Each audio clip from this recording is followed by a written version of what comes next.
옥년 야담에 들러주셔서 고맙습니다. 늘 건강하시고 복된 인연만 가득하시길 바랍니다. 구독과 좋아요로 마음을 나누어 주시고 그럼 오늘도 옛 이야기 한 조각 함께 풀어가 보겠습니다.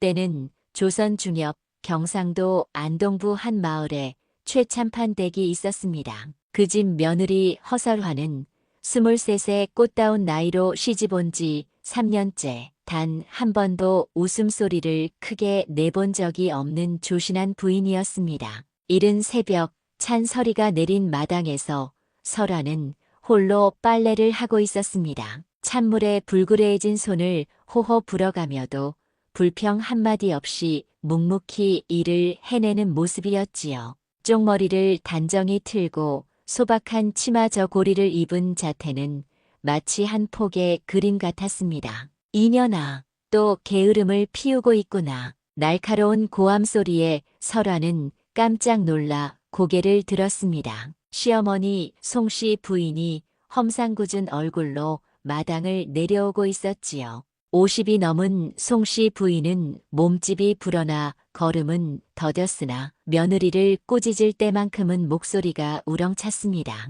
마님, 저는 빨래를 하고 있었사옵니다. 설화는 공손히 일어나 허리를 굽혀 인사를 올렸습니다. 그러나 송씨 부인의 낯빛은 더욱 험악해졌습니다. 빨래? 그딴 소리 말아라. 내 방에서 이런 것이 나왔구나. 송씨 부인이 품속에서 꺼낸 것은 작은 비단 주머니였습니다. 붉은 실로 수놓아 그리 귀하지는 않았으나 정성은 담긴 물건이었지요. 그런데 그 안에서 은전 몇 냥이 쏟아져 나왔습니다. 이것은 설화의 얼굴이 하얗게 질렸습니다. 그 주머니는 분명 자신의 것이 아니었거든요. 내 방 옥계에서 나온 물건이다. 이 도둑년아. 송씨 부인의 고함에 마을 사람들이 하나둘 모여들었습니다. 담장 너머로 고개를 내미는 아낙들, 나무 뒤에서 숨죽여 구경하는 아이들까지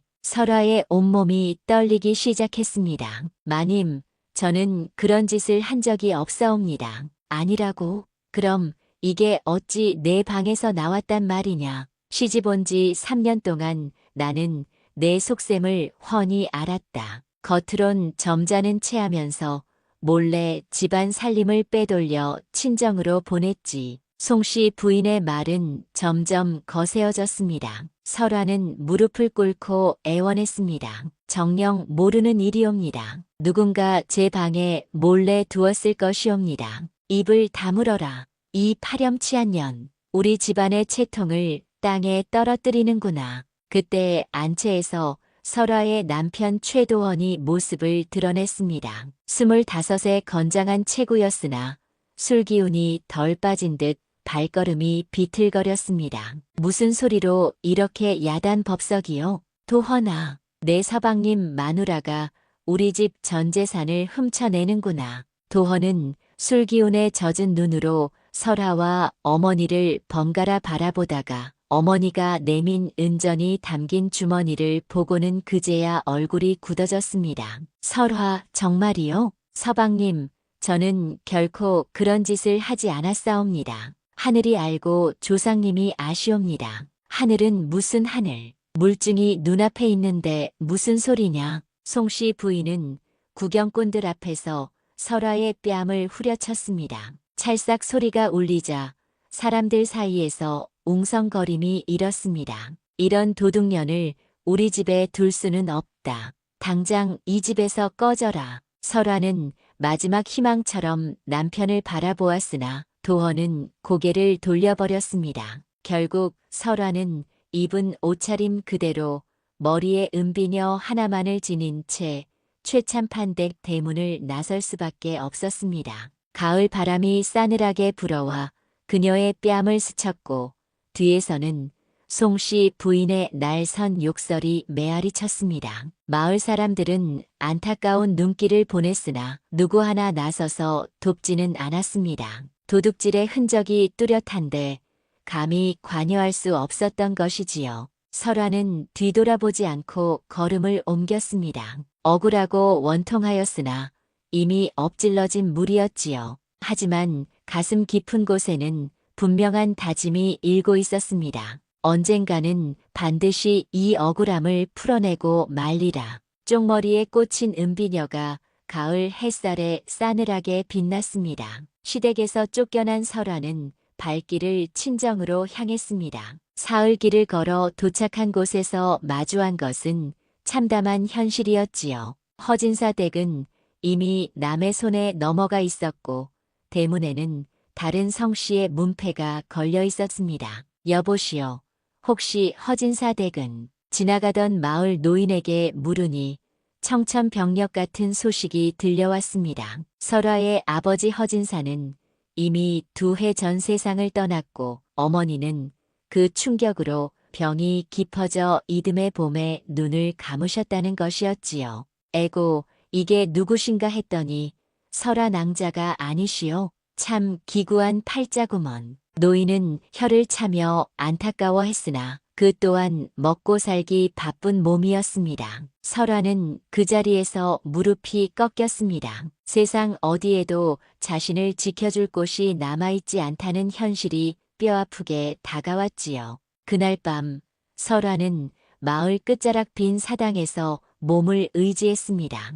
허름한 초가지붕 아래 무릎을 끌어안고 앉으니 찬바람이 옷깃 사이로 스며들었지요. 배는 고프고 몸은 떨렸지만 눈물만은 흘리지 않으려 애썼습니다. 이제 어찌 살아가야 한단 말인가. 설화는 머리에 은비녀를 만지작거렸습니다. 이것을 팔면 며칠은 버틸 수 있겠으나 친정 어머니의 마지막 선물을 차마 내어놓을 수는 없었지요. 이튿날 새벽 설화는 마을 장터로 향했습니다. 혹여 바느질할 거리를 얻을 수 있을까 싶었던 것이지요. 장터에는 벌써 상인들이 좌판을 벌이고 농부들이 곡식을 내다 팔고 있었습니다. 낭자, 어디서 오신 분이시오? 포목전을 하는 김영감이 설화에게 물었습니다. 그녀의 차림새가 예사롭지 않아 보였던 까닭이지요. 저는 바느질을 할 줄 아옵니다. 혹시 일거리가 있을는지요? 오, 바느질을 하신다니 잘 되었구먼. 마침 우리 집 안사람이 손목에 풍이 들어 바늘을 잡지 못하고 있었어. 김영감은 설화를 집으로 데려갔습니다. 그의 아내 김씨 아주머니는 손목이 아파 바느질을 할 수 없는 처지였지요. 아이고, 이렇게 점잖아 보이는 낭자가 바느질을 해주신다니 집안에 사연이 있으신 듯 하구려. 김씨 아주머니의 눈빛에는 동정이 어려 있었습니다. 설화는 자세한 내력은 감추고 그저 의지할 곳이 없어 일을 찾고 있다고만 했지요. 그럼 당분간 우리 집 뒷방에서 지내며 바느질을 도와주시겠소? 끼니는 챙겨드리고 품삯도 드리리다. 설화에게는 하늘이 내린 기회와 같았습니다. 그는 깊이 고개 숙여 인사를 올렸지요. 고맙사옵니다. 정성껏 돕겠사옵니다. 그리하여 설화는 김영감 댁 뒷방에 거처를 정했습니다. 비좁은 방이었으나 깔끔했고 무엇보다 따스한 아랫목이 있어 밤마다 얼어 죽을 걱정은 없었지요. 설화의 바느질 솜씨는 정교하고 곱기로 이름이 났습니다. 김씨 아주머니는 감탄을 금치 못했지요. 낭자 솜씨가 이리 훌륭할 줄이야. 궁중 친모도 울고 가겠구먼. 과찬이십니다. 어려서부터 어머님께서 가르쳐 주신 덕분이옵니다. 겸손히 대답했으나 마음 한켠은 뿌듯했습니다. 자신에게도 이런 재주가 있다는 것이 위안이 되었지요. 차츰 소문이 퍼져 마을 아낙네들이 하나둘 설화를 찾아왔습니다. 치마폭에 술을 놓아달라거나 저고리를 수선해 달라는 이, 혼수감을 마련해 달라는 이까지. 설화는 성심껏 손길을 보탰고 덕분에 근근히 끼니를 잊게 되었습니다. 그러나 마음의 상처는 쉽사리 아물지 않았습니다. 밤이 깊어지면 억울했던 그날의 기억이 떠올랐고 남편 도원이 의심 어린 눈길로 자신을 바라보던 순간이 또렷이 되살아났지요. 설화야, 너무 상심 말아라. 세상사가 다 그런 법이니라. 김씨 아주머니가 위로했으나 마음속 깊은 한은 사라지지 않았습니다. 계절이 바뀌어 겨울이 찾아왔습니다. 설아가 김영감 댁에 몸 붙인 지도 석 달이 넘어갔지요. 그는 성실한 바느질로 마을 사람들의 신뢰를 얻었고 넉넉지는 않아도 끼니를 걱정할 일은 없었습니다. 어느 날 아침 설아는 우물가에서 빨래를 하고 있었습니다. 살을 애는 바람에 손이 얼어붙을 것 같았으나 꿋꿋이 일을 하고 있었지요. 그때 옆에서 빨래하던 정씨 아주머니가 말을 걸었습니다. 설아 낭자, 참 대견하구먼. 이런 추운 날씨에도 불평 한마디 없으시니 일이 있다는 것만으로도 감사한 일이지요. 설화의 대답에 정씨 아주머니는 고개를 끄덕였습니다. 처음에는 어디서 굴러온 여인인지 의심스러웠으나 이제는 모두가 설화의 인품을 인정하고 있었지요. 그런데 낭자, 혹시 혼인은 아직 안 하셨는지요? 나이가 얼마나 되셨소? 저는 이미 혼인을 했던 몸이옵니다. 설화의 대답에 정씨 아주머니는 놀란 눈빛을 보였습니다. 그동안 설화를 처녀로만 알았던 까닭이지요. 그럼 남편분은 어디 계신게요? 사연이 기구하여 더 말씀드리기 어렵사옵니다. 설화가 조용히 말을 흐리자 정씨 아주머니도 더 묻지 않았습니다. 다만 안쓰러운 눈길로 설화를 바라볼 뿐이었지요. 그날 저녁 설화는 홀로 바느질을 하며 생각에 잠겼습니다. 남의 집 신세로 살아가는 것도 한계가 있을 터 언젠가는 스스로 설 자리를 찾아야 했습니다. 허나 이 억울함만은 언젠가 반드시 풀어야지요. 설화는 바늘귀에 실을 꿰며 굳게 다짐했습니다. 지금은 미약하나 언젠가 결백이 드러날 날이 있으리라 믿었지요. 그날까지 꿋꿋이 견뎌내야 했습니다. 창밖으로 눈송이가 흩날렸습니다. 창문에 닿아 사르르 녹아내리는 눈발을 바라보며 설화는 다가올 새해에 작은 희망을 품었습니다. 봄이 오자 설화는 김영감의 배려로 장터에 작은 바느질 좌판을 차리게 되었습니다. 비록 멍석 한 장이 전부였으나 이제는 남의 집 신세를 지지 않아도 될 만큼 손님이 늘어났지요. 설화의 정성스러운 바느질 솜씨는 이미 인근 마을까지 소문이 퍼져 있었습니다. 설화 낭자, 이 수건에 제 딸 이름을 수놓아 주실 수 있겠소? 물론이지요. 어떤 글씨체로 놓아드릴까요? 설화는 언제나 정중하고 온화하게 손님을 맞았습니다. 비록 신세는 초라했으나 그 품격만은 여전히 양반 교수의 기품을 잃지 않고 있었지요. 5일장이 선 날이었습니다. 장터는 사람들로 북적였고 설화의 좌판 앞에도 손님들이 줄을 섰습니다. 그런데 갑자기 소란스러운 외침이 들려왔습니다. 도둑이야, 도둑 잡아라. 한 상인이 목청을 돋우며 달려오고 뒤이어 건장한 사내 셋이 뒤쫓아왔습니다. 장터는 순식간에 혼란스러워졌지요. 도적 무리 중 하나가 설화의 좌판 앞으로 달려와 바느질감을 발로 차며 지나쳤습니다. 아! 설화가 놀라 외마디 소리를 내는 순간 한 선비가 나타나 도적의 앞을 막아섰습니다. 27팔쯤 되어 보이는 사내였는데 청색 두루마기를 입고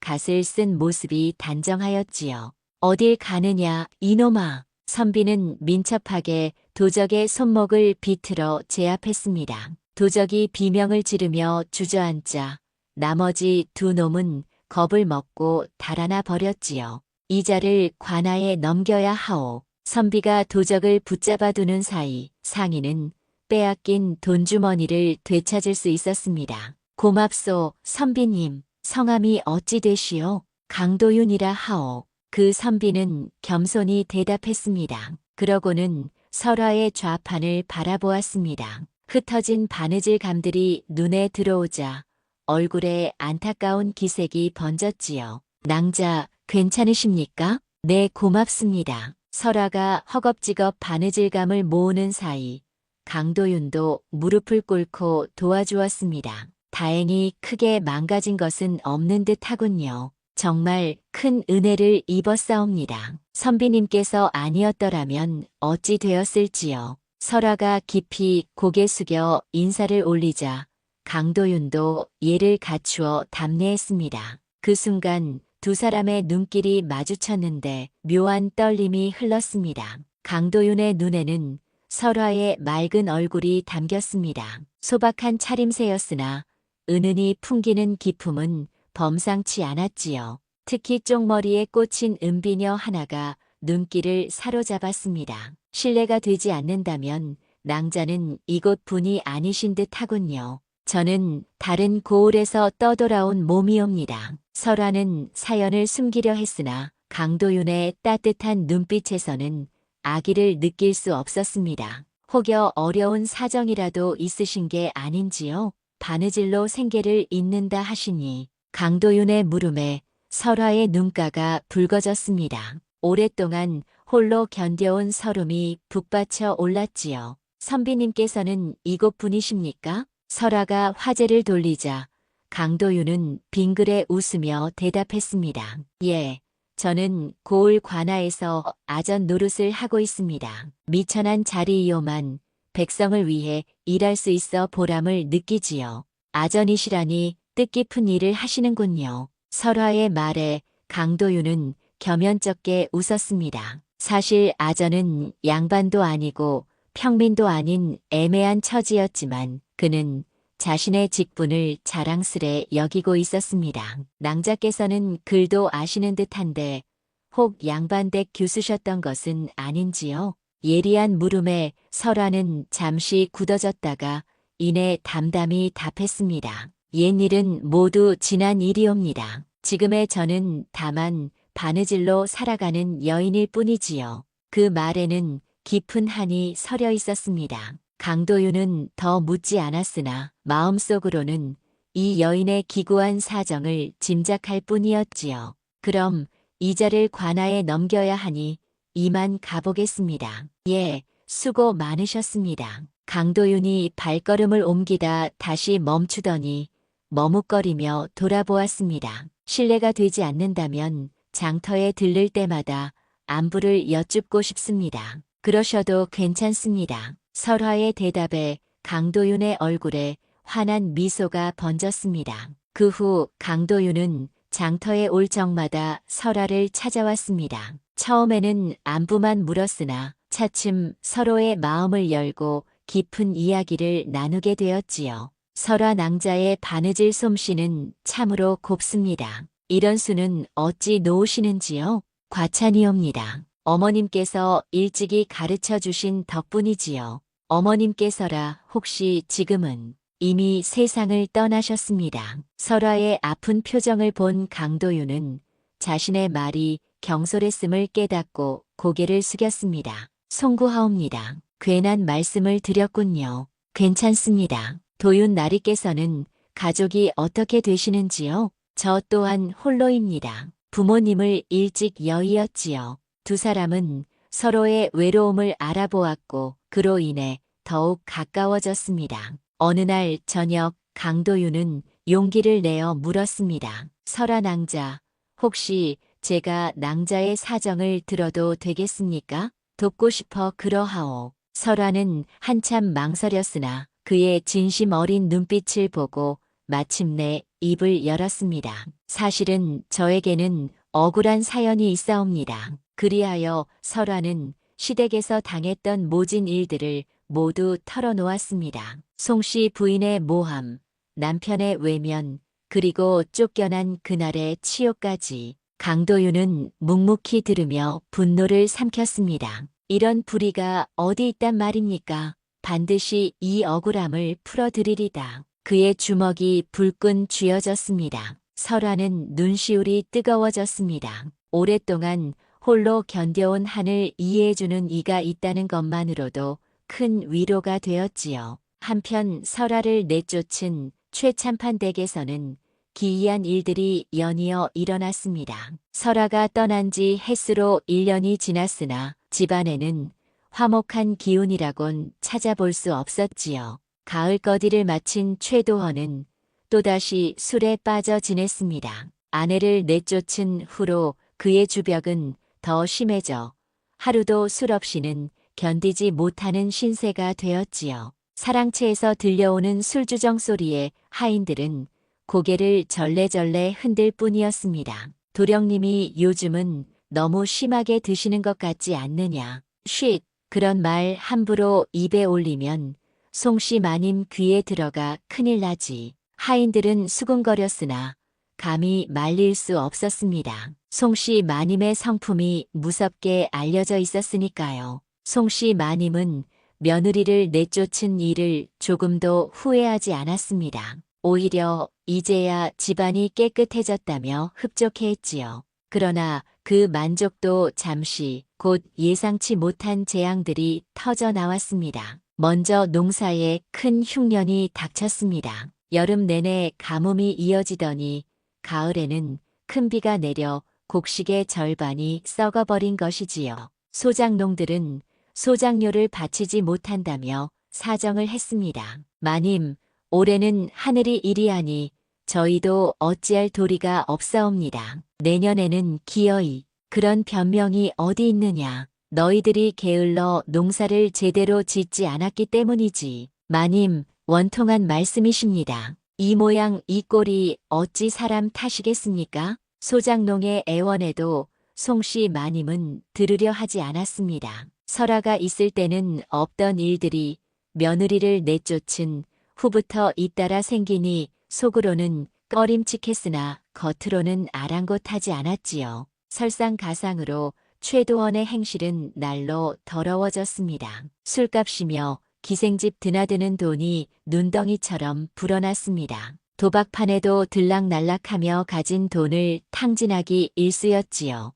어미, 돈 좀 주시오. 이른 아침 도헌은 부은 얼굴로 어머니를 찾았습니다. 밤새 술에 절어 얼굴이 누렇게 뜬 모습이었지요. 또 돈이냐? 언제까지 퍼주어야 성이 차겠느냐? 어젯밤에 조금 잃었을 뿐이요. 오늘 가서 본전만 찾으면. 본전이라. 도박판에서 본전을 찾은 자를 본 적이 있더냐. 송씨 마님은 성을 냈지만 결국 아들에게 돈을 쥐어주지 않을 수 없었습니다. 그러나 그 돈마저 하루가 멀다 하고 사라져 버렸지요. 게다가 집안 곳곳에서도 불길한 일들이 이어졌습니다. 닭이 이유 없이 죽어나가고 소가 병에 걸려 밭일을 못하게 되었지요. 어느 날은 우물물이 갑자기 흐려지고 지붕에서는 기와가 저절로 떨어져 내리기도 했습니다. 이런 일은 난생 처음이구먼. 예전에는 이런 일이 없었지. 오랜 세월 이 집을 지켜온 박 영감이 중얼거렸습니다. 혹시 집안에 굿이라도 해야 하는 것 아닐까요? 여종 옥분이가 조심스레 말했으나 송씨 마님은 코웃음을 쳤습니다.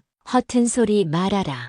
귀신 탈운 따위 믿지 마라. 말은 그렇게 했으나 마음 한구석은 점점 불안해졌습니다. 설아를 내쫓은 후부터 집안 꼴이 이상하게 흘러갔으니까요. 더욱 심각한 것은 최도원의 행실이었습니다. 술에 취해 하인들을 괴롭히는가 하면 청로에서 젊은 기생과 어울린다는 풍문이 돌았습니다. 도련님이 월화라는 기생과 사사로이 쉿 그런 말이 밖으로 나가면 화를 입는다. 하인들이 수군거렸으나 소문은 이미 온 고을에 퍼져 있었습니다. 어느 날 밤 도원은 만취해 비틀거리며 돌아와 대문을 박차고 들어섰습니다. 설화, 설화는 어디 있느냐. 그가 불쑥 부른 이름에 송씨 마님이 깜짝 놀라 뛰어나왔습니다. 이 못된 자식아, 무슨 허튼 소리를 짓거리느냐. 어미 설화를 왜 내쫓았소? 내가 너무 심했는지도 모르겠소. 술에 취한 도헌이 처음으로 후회의 기색을 보이자 송씨 마님은 더욱 화를 냈습니다. 지금 와서 무슨 소리냐? 도둑질한 년을 쫓아낸 게 잘못이란 말이더냐. 하지만 정말 설아가 저지른 일일까요? 곰곰이 생각해보니 이상한 점이 많았는데 이 술주정뱅이야. 당장 들어가 잠이나 자거라. 송씨 마님은 아들을 억지로 방으로 끌고 갔지만 그날 밤 이불 속에서 자꾸만 불길한 생각이 고개를 들었지요. 설마 내가 잘못 본 것은 아니겠지? 그러나 이미 엎질러진 물이었습니다. 설화는 어디로 사라졌는지 소식조차 알 수 없었으니까요. 이튿날 아침 송씨 마님은 또 다른 충격에 휩싸였습니다. 사랑채 지붕이 밤사이 무너져 내린 것이었습니다. 마님, 큰일 났습니다. 박 영감이 황급히 알렸습니다. 다행히 도원은 다른 방에서 잠들어 무사했으나 지붕을 고치는 데는 큰돈이 들 것이 분명했지요. 이런 불길한 일들이 왜 자꾸만 닥쳐오는 것이냐. 송씨 마님은 가슴을 치며 탄식했지만 어찌할 방도는 없었습니다. 그 무렵 마을에는 새로운 소문이 돌았습니다. 설화가 이웃 고을 장터에서 바느질로 생계를 이어가며 강도윤이라는 아전과 자주 함께 보인다는 이야기였지요. 설화가 살아있다고? 송씨 마님의 눈빛에 알 수 없는 불안이 스쳤습니다. 언젠가 자신이 저지른 일이 드러나게 될까 두려움이 몰려왔던 것이지요. 그러나 이미 운명은 정해져 있었습니다. 최참판 댁의 몰락은 이제 막 시작되었을 뿐이었습니다. 하늘은 의인을 외면하지 않으나 악행을 저지른 자에게는 반드시 응보가 따른다는 것을 송씨 마님은 아직 깨닫지 못하고 있었지요. 계절이 바뀌어 겨울이 지나고 봄이 찾아왔습니다. 설화와 강도윤이 인연을 맺은 지도 어느덧 1년이 흘렀지요. 두 사람은 서로 의지하며 깊은 신뢰를 쌓아갔습니다. 강도윤은 관아에서 성실하고 청렴한 태도로 일을 맡아 처리했습니다. 백성들의 송사를 공정히 가려주고 부정한 일에는 손도 대지 않았지요. 그의 이런 태도는 점차 원님의 눈에 들었습니다. 강도윤은 참으로 기특한 인재로다. 고을을 다스리는 유정수 원님은 45의 나이로 젊은 시절 과거에 급제하여 여러 고을을 거쳐온 경험 많은 관리였습니다. 그는 언제나 인재를 평가할 때 능력보다도 인품을 먼저 살피는 분이었지요. 강도윤을 내 앞으로 불러오너라. 예, 원님. 곧 강도윤이 원님 앞에 나아가 공손히 절을 올렸습니다. 소인 강도윤, 원님 앞에 인사 올리옵니다. 그간 수고가 많았다. 내가 처리한 일을 보니 참으로 공명정대하더구나. 칭찬을 받은 강도윤은 몸둘 바를 몰라 했습니다. 과분한 말씀이옵니다. 그저 백성들을 위하여 마땅히 해야 할 일을 했을 뿐이옵니다. 그 당연한 일을 제대로 하는 자가 드물다는 것을 모르느냐. 앞으로 더 큰 일을 맡겨보려 한다. 그리하여 유 원님은 강도윤을 특별히 발탁하여 세금 징수와 백성들의 송사 처리 같은 중요한 업무를 맡겼습니다. 이전보다 훨씬 큰 권한을 얻게 된 것이지요. 이 소식은 곧 설화에게도 전해졌습니다. 어느 날 강도윤은 장터를 찾아와 기쁜 소식을 알렸습니다. 설화 낭자, 기쁜 일이 생겼습니다. 무슨 일이시옵니까? 원님께서 저를 신임하시어 더 큰 일을 맡기셨습니다. 설화의 얼굴에 환한 미소가 번졌습니다. 기구한 자신의 사정을 들어주고 힘이 되어주려 했던 도윤이 인정받게 된 것이 무엇보다 기뻤지요. 참으로 경사스러운 일이옵니다. 도윤 나리의 성실함을 원님께서 알아보신 것이겠지요. 모든 것이 낭자 덕분입니다. 낭자께서 제게 세상의 부조리를 일깨워 주셨으니 더욱 공정히 일하리라 다짐할 수 있었지요. 진심 어린 말에 설화는 가슴이 따뜻해졌습니다. 자신의 아픈 과거가 누군가에게는 올곧은 길을 걷게 하는 힘이 되었다는 사실이 위로가 되었지요. 시간이 흐르며 강도윤의 명성은 점점 높아졌습니다. 그의 공정한 판단과 청렴한 행정에 백성들은 깊은 신뢰를 보냈습니다. 강아전이 처리한 송사는 억울한 일이 하나도 없다더라. 그분은 참으로 하늘이 내린 청관이지. 백성들의 칭송이 이어졌고 유 원님도 그를 더욱 신임했습니다. 급기야 원님은 강도윤을 오른팔처럼 여기며 고을의 크고 작은 일을 그에게 맡기기 시작했지요. 어느 날 저녁 강도윤은 설아를 찾아와 진지하게 말했습니다. 설아 낭자, 이제는 낭자의 억울함을 풀 수 있을 듯합니다. 설아는 놀라 고개를 들었습니다. 오래 가슴에 묻어두었던 한이 다시 북받쳐 올랐지요. 정말 그리할 수 있겠사옵니까? 예. 원님께서 저를 깊이 신임하시니 낭자의 사정을 아랜다면 반드시 공정한 판단을 내려주실 것입니다. 그의 확신에 설아의 가슴은 크게 요동쳤습니다. 포기했던 일이었으나 다시 희망이 싹튼 것이지요.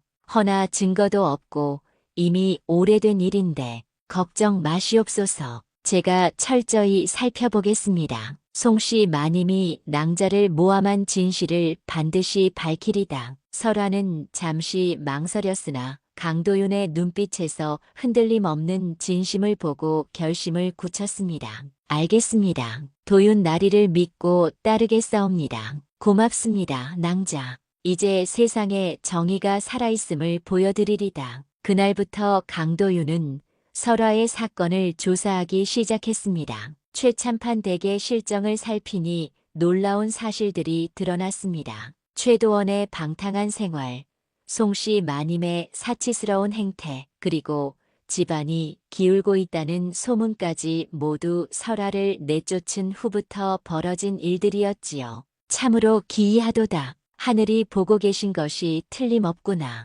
그는 더욱 철저히 수소문했고 마침내 결정적인 단서를 찾아냈습니다. 설아 낭자, 중대한 증거를 얻었습니다. 그날 흥분한 얼굴로 설아를 찾은 강도윤이 말했습니다. 무슨 증거이온지요? 낭자를 모함했던 그 비단 주머니의 진짜 주인을 알아냈습니다. 송씨 마님이 미리 꾸며 놓은 것이 틀림없습니다. 그는 옛 하인을 수소문에 찾아냈고 그 하인이 송씨 마님이 며느리를 내쫓으려 주머니를 미리 숨겨두었다는 사실을 증언한 것이었습니다. 정녕 사실이옵니까? 설아의 눈에 눈물이 고였습니다. 오랫동안 눌러왔던 억울함이 한순간에 풀리는 듯 했지요. 이제 원님께 아뢰고 공식 조사를 요청하겠습니다. 낭자의 결백이 세상에 드러날 날이 머지 않았습니다. 설아는 깊이 머리를 숙였습니다.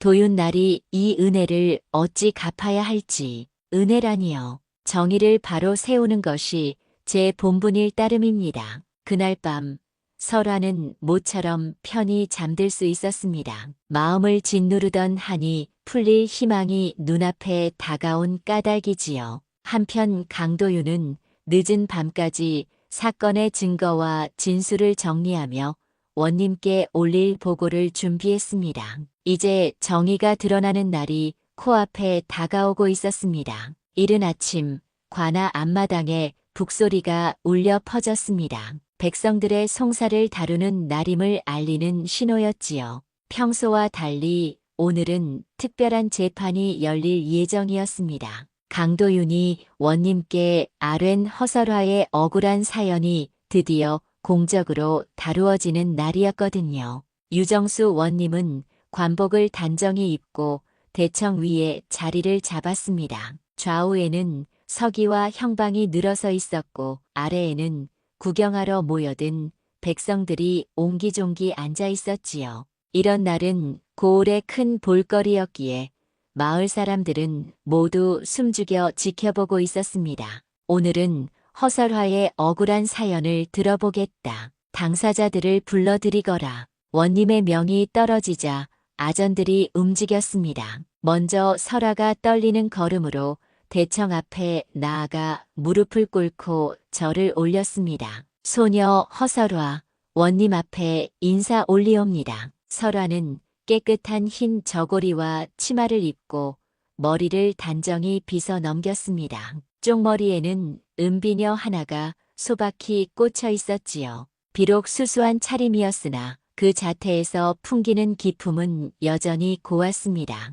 이어서 송씨 부인과 최도원이 불려 나왔습니다. 송씨 부인은 화려한 치마 저고리에 금비녀를 꽂았으나 안절부절 못하는 기색이 얼굴에 역력했지요. 최도헌은 술기운이 채 가시지 않은 듯 비틀거리며 걸음을 옮겼습니다. 최도헌과 송씨, 앞으로 나오너라. 두 사람이 원님 앞에 꿇어앉자 백성들 사이에서 수군거림이 일었습니다. 저 집안이 며느리를 도둑으로 몰아냈다지. 그리 고운 며느리를 두고도 유원님이 호령하자 대청은 이내 조용해졌습니다. 허설화야, 내가 겪은 일을 낱낱이 말하여라. 설화는 떨리는 목소리로 그간의 사연을 고했습니다. 모진 시집살이, 시어머니의 모함, 그리고 억울하게 내쫓기던 그날까지 말이 이어질수록 설화의 눈에는 눈물이 흘러내렸습니다. 소녀는 단 한 번도 그런 짓을 한 적이 없사옵니다.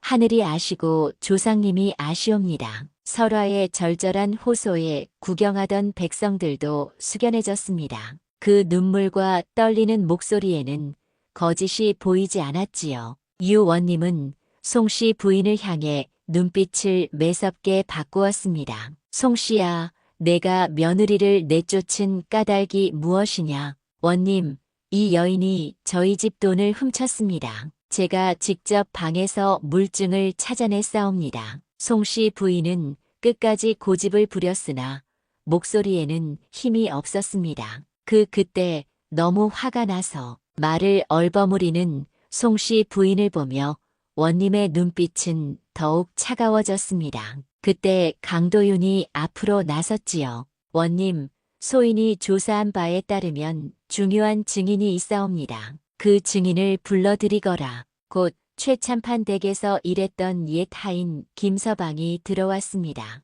50이 넘은 그는 두 손을 떨며 송씨 부인의 눈치를 살폈습니다. 김서방아, 아는 바를 숨김없이 말하거라. 거짓을 일러두면 큰 죄가 될 줄 알라. 원님의 엄한 목소리에 김서방은 주저하다가 결국 고개를 떨구며 입을 열었습니다. 소인이 송씨 마님께서 비단 주머니를 미리 마련하시던 것을 보았사옵니다. 무엇이라? 송씨 부인의 얼굴이 순식간에 질려버렸습니다. 계속 말하거라. 마님께서 며느리를 내쫓으려 은전을 넣은 주머니를 몰래 방에 두는 것을 제 눈으로 똑똑히 보았사옵니다. 김서방의 증언에 대청은 술렁거렸습니다. 송씨 부인은 얼굴이 붉어져 고래고래 소리를 질렀지요. 이 거짓말쟁이, 내 놈이 얼마를 받고 이런 헛소리를 하느냐.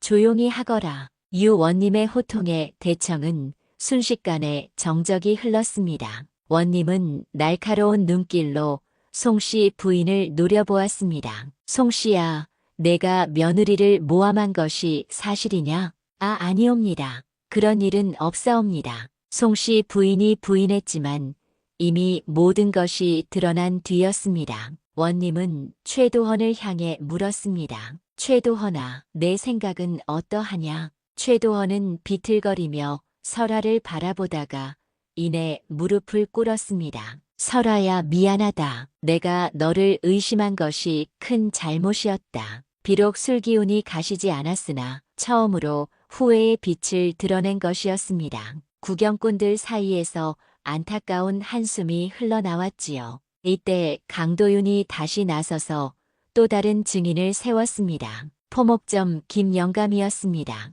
그는 장터에서 설화가 얼마나 정직하고 성실한지를 증언했습니다. 설화 낭자는 바늘 하나도 함부로 쓰지 않는 분이십니다. 그런 분이 남의 돈을 훔칠 리는 없사옵니다. 여러 증언이 이어지자 설화의 결백함은 더욱 분명해졌습니다. 반면 송씨 부인의 거짓은 더 이상 숨길 수 없었지요. 유원님은 한숨을 내쉬며 단호히 말했습니다. 참으로 한심한 일이로다. 며느리를 시기하여 이런 악행을 꾸미다니. 원님의 꾸짖음에 송씨 부인은 더 이상 변명하지 못했습니다. 모든 증거와 증언이 자신을 가리키고 있었으니까요.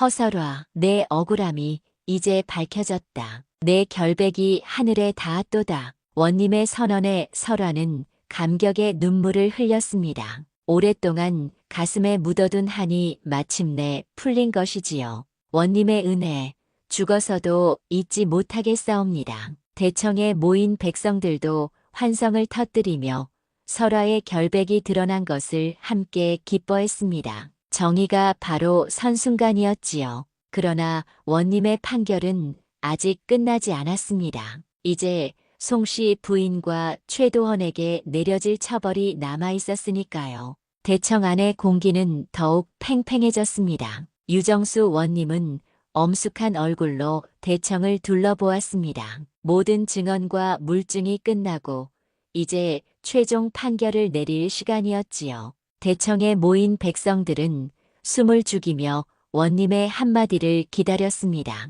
지금까지 듣고 본 바에 따르면 허설화는 아무 죄가 없도다. 원님의 우렁찬 선언에 대청은 순간 고요해졌다가 곧 술렁거림으로 가득 찼습니다. 설화는 감격에 겨워 눈물을 흘렸지요. 반면 송씨는 며느리를 질투하여 모함하고 쫓아낸 죄를 지었으니 이는 도저히 용서할 수 없는 악행이다. 엄한 목소리에 송씨 부인은 무릎이 꺾여 바닥에 엎드렸습니다. 변명할 여지가 없었지요. 원님, 저를 한 번만 용서하여 주옵소서. 용서라. 내가 며느리에게 용서를 베푼 적이 있더냐. 유 원님의 호통에 송씨 부인은 고개를 떨굴 수밖에 없었습니다. 송씨야, 내 죄상을 낱낱이 밝히겠다. 첫째, 며느리를 모함하여 도둑으로 몰았고, 둘째, 거짓 물증을 꾸며냈으며,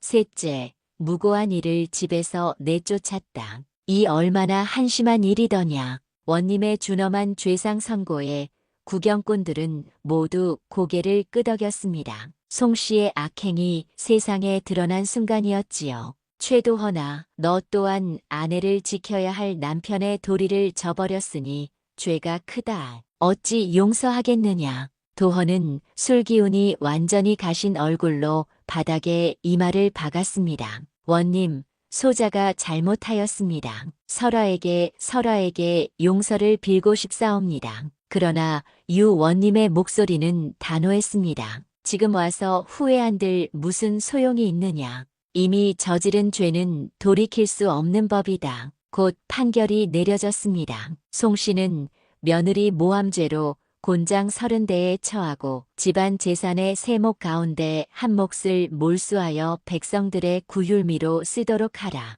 무거운 형벌에 송씨 부인의 얼굴은 백지장처럼 질려버렸습니다. 최도헌은 아내를 보호하지 못한 죄로 곤장 20대에 처하며 향후 3년 동안은 과거에 나아가지 못하게 하라. 양반 자제로서는 더 없는 치욕이었지요. 그리고 허설화는 모든 누명에서 완전히 벗어났으니 앞으로 감히 누구도 이 일로 그녀를 헐뜯거나 손가락질해서는 안 된다. 원님의 선언에 설화는 눈물에 젖은 얼굴로 깊이 절을 올렸습니다. 원님의 크신 은덕, 죽어도 잊지 않겠사옵니다. 그리고 강도윤, 이름이 불리자 강도윤은 황급히 앞으로 나아가 절을 올렸습니다. 소인 강도윤, 분부를 기다리겠사옵니다. 내가 억울한 일을 밝혀낸 공적이 크다. 앞으로도 더욱 힘써 백성들을 보살피거라.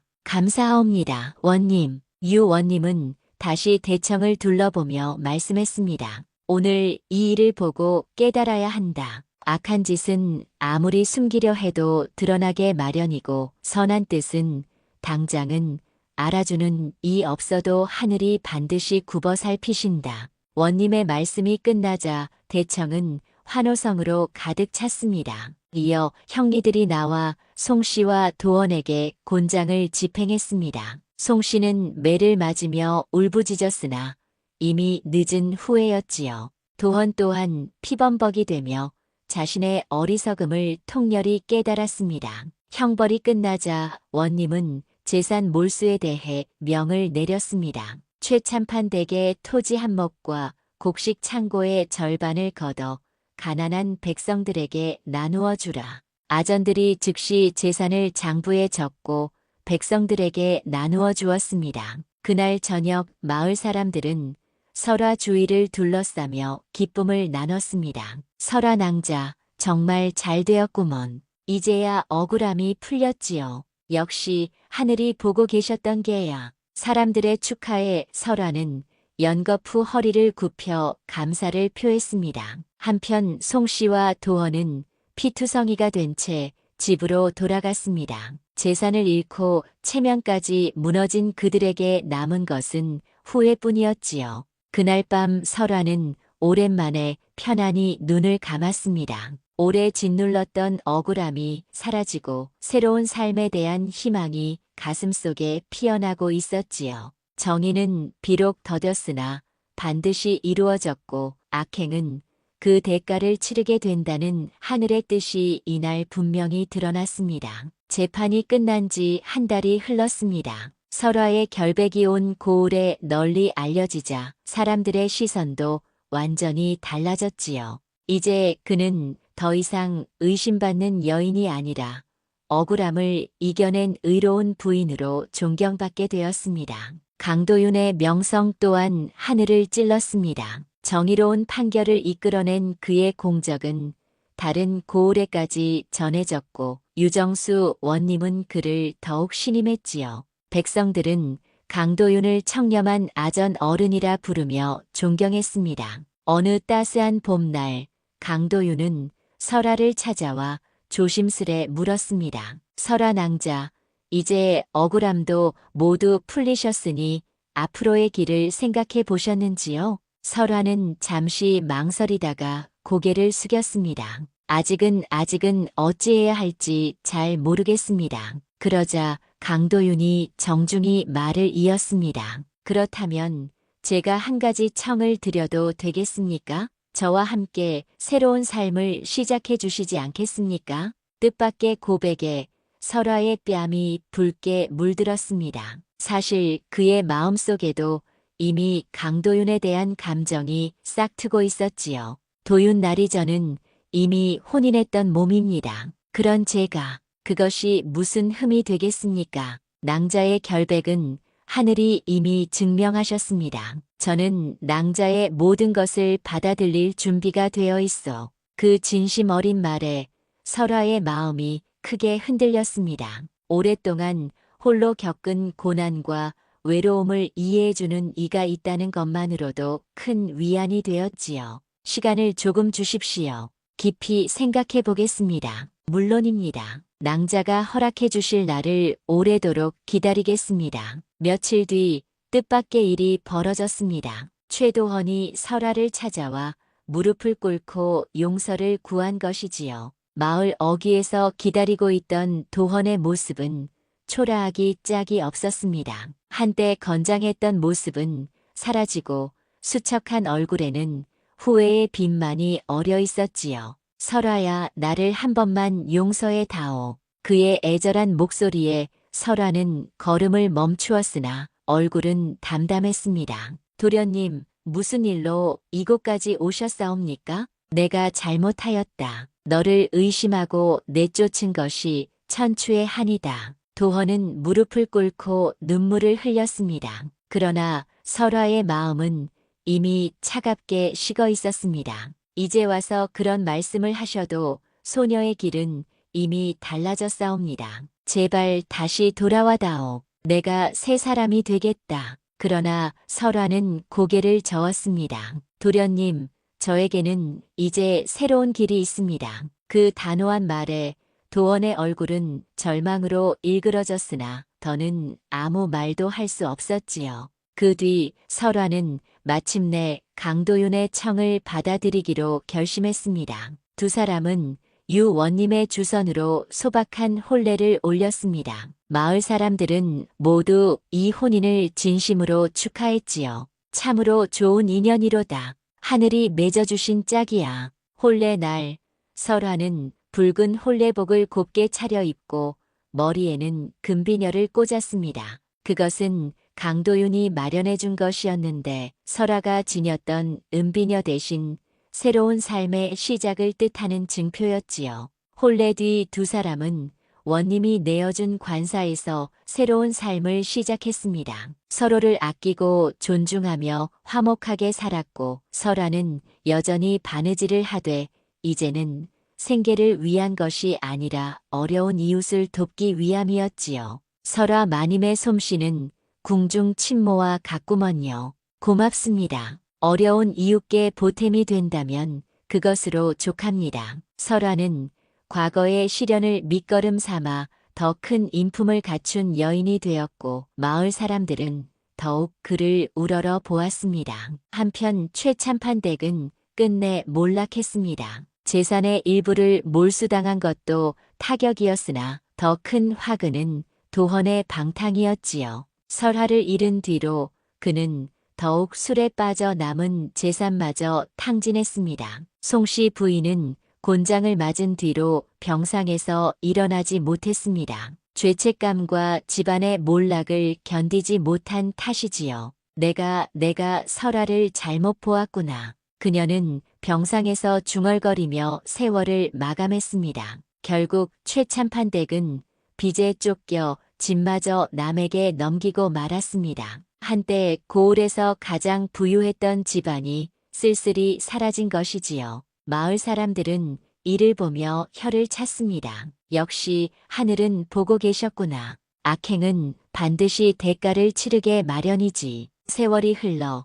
강도유는 유원님의 천거로 더 큰 벼슬길에 올랐고 설아는 그의 곁에서 내조를 다했습니다. 두 사람 사이에는 자녀도 태어나 화목한 가정을 이루었지요. 어느 날 설아는 우연히 옛 시댁 터 앞을 지나게 되었습니다. 잡초만 무성하게 자란 마당을 바라보며 설아는 깊은 생각에 잠겼습니다. 모든 것이 다 하늘의 뜻이었구나. 그는 더 이상 원망하지 않았습니다. 오히려 그 시련이 자신을 단단히 만들었고 진정한 사랑과 인연을 만나게 해준 것이라 여겼지요. 그날 저녁 설아는 거울 앞에서 머리를 빗으며 옥비녀를 쓰다듬었습니다. 한때 은비녀 하나만이 전부였던 자신이 이제는 존경받는 벼슬아치의 부인으로 당당히 살아가고 있었지요. 마을 사람들은 훗날 이 이야기를 전하며 말했습니다. 악은 스스로 무너지고 선은 반드시 빛을 발한다. 하늘은 결코 의로운 일을 저버리지 않는다. 허설화의 삶은 대대로 전해 내려와 억울함을 당한 이들에게는 희망이 되고 악행을 꾀하는 이들에게는 경계가 되는 교훈으로 남았습니다. 정의는 늦을 수 있어도 반드시 이루어진다는 것, 진실한 마음은 끝내 보상받는다는 것을 보여주는 아름다운 야담으로 길이 전해지게 되었지요.